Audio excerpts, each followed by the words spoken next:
Israeli study that had 2.5 million patients and found that the vaccinated group was actually 7 times more likely to get infected with COVID than the people who had gotten COVID naturally?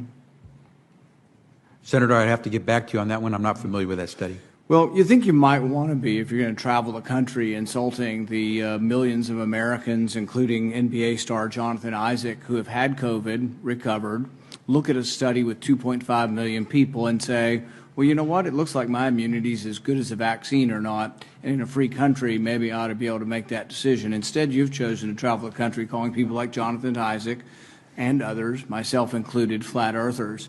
We find that very insulting, goes against the science. Are you a doctor or a medical doctor?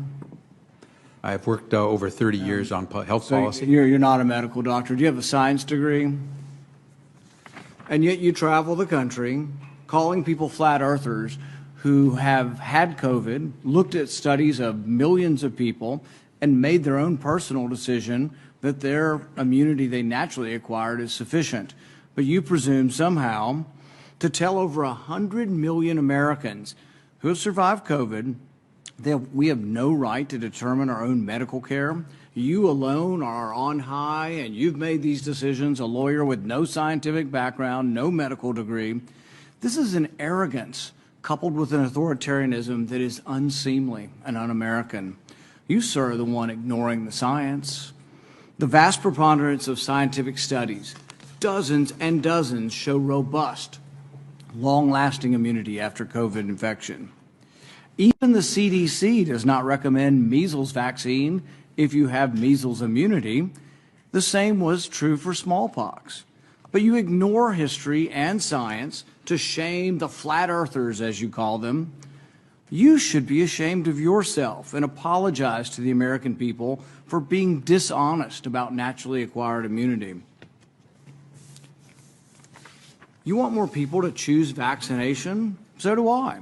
You want to lessen vaccine hesitancy? So do I. You want to have that happen? Quit lying to people about naturally acquired immunity.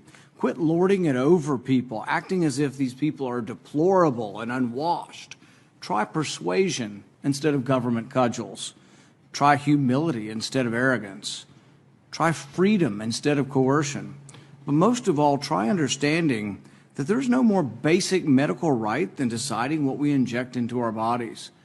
Today, after hearing that millions of people in a study show without a doubt that there's a great deal of immunity from getting it naturally, do you want to apologize to the 100 million Americans who suffered through COVID, survived, have immunity, and yet you want to hold them down and vaccinate them? Do you want to apologize for calling those people flat earthers?